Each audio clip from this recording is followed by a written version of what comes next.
ಹಣ ಒಬ್ರು ಇಬ್ರು ಅಂತ ನೀವ್ ಹೇಳ್ತಿದ್ದೀರಲ್ಲ, ಆ ಒಬ್ರು ಇಬ್ರು ಈ ತರ ಟೈಮಲ್ಲಿ ನಮ್ಗೆ ನಮ್ ಮನ್ಸ್ನ ನಮ್ಮನ್ನ ಎಷ್ಟು ಕುಗ್ಗಿಸುತ್ತೆ ಅಂತ. ಮಣಿಪಾಲ್ ಹಾಸ್ಪಿಟ್ಲಿಗೆ ನಿಮ್ಮ ಮಗುನ ಇವಾಗ ಏನ್ ಅಡ್ಮಿಟ್ ಮಾಡಿದೀರಾ, ಏನ್ ಒಪಿನಿಯನ್ ಹೇಗಿದೆ ಇಲ್ಲಿ ಟ್ರೀಟ್ಮೆಂಟ್ ಬಗ್ಗೆ ಎಲ್ಲ ಏನು ಹೇಳೋ ಮಾತೇ ಇಲ್ಲ ಅಣ್ಣ. 20 days ಇಂದ ನಾನು ನನ್ನ ಪಾಪುನ್ ಮುಟ್ಟಿಲ್ಲ, ನೋಡಿಲ್ಲ. ನಾನು ಹೋದ್ರೇನೆ ಅವ್ರಿಗೆ ಭಯ ಆಗ್ತಿದೆ. ಇನ್ನ ನಮ್ಮಿಂದ ಹೊಸ ಇನ್ಫೆಕ್ಷನ್ ಆಗಿ ಪಾಪು ಇನ್ನ ಸಫರ್ ಆಗೋದ್ ಬೇಡ. ನಾನು ಸುಮ್ನೆ ಅಕ್ಷಿ ಅಂದ್ರೂ ಅದರಿಂದಾನು ಒಂದ್ ಫ್ಲೂ, ಏನಾರ ಹೊಸ ಫ್ಲೂ ಬರೋ ತರ ಚಾನ್ಸಸ್, ಇನ್ಫೆಕ್ಷನ್ಸ್ ಇರುತ್ತೆ ಅಂತ ನನ್ನ ಬಿಟ್ಟೇ ಇಲ್ಲ. ಇವಾಗ ಈ ಪಾಸ್ಟ್ 2 days ಇಂದಾನೆ ನನ್ನ ಪಾಪು ನಮ್ ಹತ್ರ ಹೋಗಕ್ ಆಗಿರೋ ಚಾನ್ಸಸ್. ಮತ್ತೆ 20 days ಇಂದ ಸರ್ವೈವ್ ಅವರೇ ಮಾಡಿದಾರಲ್ಲ ಪಾಪುನ.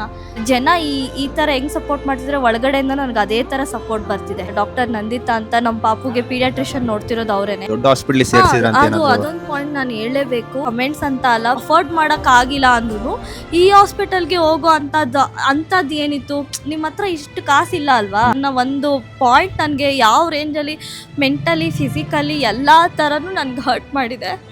ನನಗೆ ಅಫೋರ್ಡ್ ಮಾಡೋಕ್ಕಾಗಿಲ್ಲ. ಆದರೆ ನಾನು ಅಲ್ಲಿ ಆ ಸಿಚುವೇಶನ್ ಇತ್ತಲ್ಲ, ನಿನ್ನ ಪಾಪು ಉಳಿಯಲ್ಲ, 5-10 minutes ಇದೆ ಅಷ್ಟೇ, ನಿನಗೆ ಇವಾಗ ಬೇಕು ವೆಂಟಿಲೇಷನ್ನು, PICUನೇ ಬೇಕು. ನಾನು ಮಗು ಉಳಿಯೋದೇ ಇಲ್ಲ ಅಂತ ಹೇಳ್ತಿದ್ದಾರಲ್ಲ. 3 ದಿವಸ ಜ್ವರ ಬಂದು ಜಾಸ್ತಿ ದಿವಸನೂ ಆಗಿಲ್ಲ, 1 ವಾರನೂ ಆಗಿಲ್ಲ.